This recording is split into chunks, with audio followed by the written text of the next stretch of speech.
Tıxac. Görün bu millətin basını oynasın. Çox biabırçılıq, çox. Dəlixana. Bakı. Bu sözlər bir yerdə olanda nə olur? Olur Bakı şəhərinin hazırki vəziyyəti.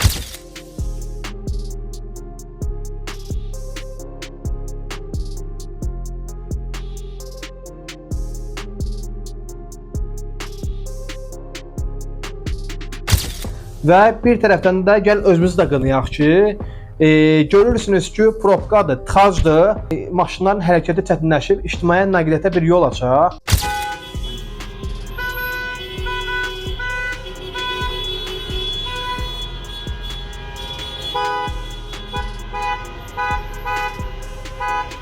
Heç bilmək olmur əksəriyyəti hara gedir, hardan gəlir. Mən bir dəfə sırf mən jurnalistəm, yəni bir dəfə mən şahidi oldum.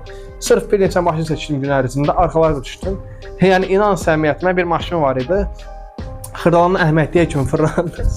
Əhmədini qayıtdı. Heç bir iş görmədən. Sırf mən onu bir dəfə mən onu yoxlamışam, sınamışam. Mən mənim də yolum o istiqamətdə idi. Getdim və qayıdanda gördüm ki, insan həmin istiqamətə geri qayıdır. Yəni dəfələrlə bir şahid olmuşam müəyyən istiqamətlərə, filanlara. O insanların da günahı az deyil. Amma mən düşünürəm ki, bundan başqa burada sosial məsələlərin də amili çoxdur. Əgər rayonlarda iş yeri artırılsa, rayonlarda zavodlar açılsa, şirkətlər açılsa, istehsalat böyüsə, mən düşünürəm ki, rayonlara da axın yetər qədər olar.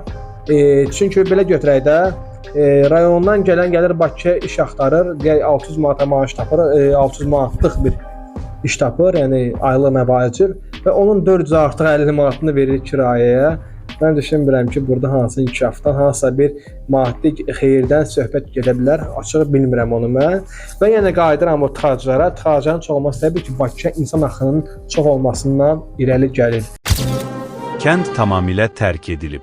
Bir zamanlar burada həyat qaynayırdı. İndi isə evlər boş, küçələr səssizdir. Bu kimsəsiz kənd keçmişin izlərini qoruyur.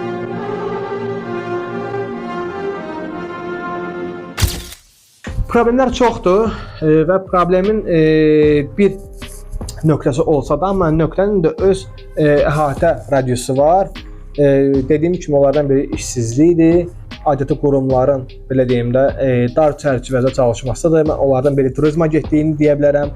Çünki bugün Azərbaycan rayonlarının kəndlərində o qədər səfalı kəndlərimiz var ki, turizm sırf kəndi alıb orada turizm məqsədindən istifadə etmək olar və mən inandırım ki, heç də Gürcüstandan geri qalmarıq və nəzərə alsaq ki, Gürcüstan ilərisində milyardlarla Gürcüstan Turizm Nazirliyi Gürcüstanın balansından pullar köçürdür turizmin inkişafı istiqamətində. Amma mən düşünmürəm ki, Azərbaycanda turizm agentliyi, yəni mən heç şahid olmamışam ki, konferanslara durub desin ki, hə, mən dövlət büdcəsinə 10 manat köçürtdüm. Yəni şəxsən mən bunu eşitməmişəm.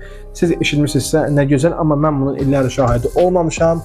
Turizm agentliyi sırf, yəni mən niyə turizm agentliyini deyirəm? Bu tıxacların azalda biləcək qurumlardan biri turizm agentliyidir. Turizmi gücləndirməklə, bölgələrdə turizmin inkişafını etdirməklə böyük bir kömək etmiş olardı. Təbii ki, onlar istəsələr. Mən belə görürəm ki, onların bölgələrdə turizmin inkişafını istiqamətində işlər görməsi kimi bir məqsədi yoxdur. Yəni gördüyüm budur. Əgər məqsədləri olsaydı Balakəndə, Zaqatalada, Şəkidə və digər regionlarda turist axını cəlb edərdilər. Amma turist dediyimiz o belə deyim də gəlirli turistlər.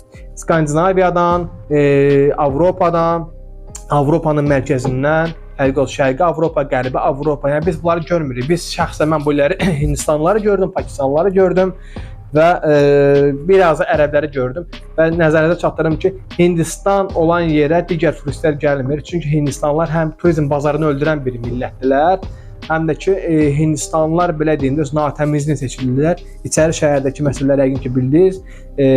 Saxsı qabının içinə öz tələbatını ödəyən bir Hindistanlı gördük. Sonra şəhərin mərkəzində bir küncdə əyilib öz işini görən bir Hindistanlı gördük. Tələbatını ödəyən Hindistanlı gördük. Şəhərin bahalı dükanlarında qiymət ödəyən Hindistanlıları gördük və çoxdur və bu praktika artıq bütün dünyada məşhurdur ki, bəli, Hindistanlar olan yerdə belə bir hadisələr, belə bir məsələlərin olması normaldır. Mən düşünürəm ki, bu tıxacların azalması olduqca vacibdir Bundan başqa əksər qurumlar bir araya gəlməlidir, bu məsələ haqqında düşünməlidir və yeni parlamentimiz xeyirli olsun. Bu parlamentdə dəfələrlə bu məsələlər müzakirə olunmalıdır, müzakirənin bir təhlil aparılmalıdır, bir plan layihə hazırlanmalıdır və mən düşünürəm ki, əgər bütün bu layihələr vaxtı-vaxtında icra olunarsa, Bakı yükdən azalar, həm ekoloji cəhətdən rahatlıq tapar, həm insanların ürək xəstəliyi azalar, çünki bu tıxaclar birbaşa ürək xəstəliyinə gətirib çıxarır. Mövzu genişdir, diqqətli saxlayacağıq, biraz səbirli olaq.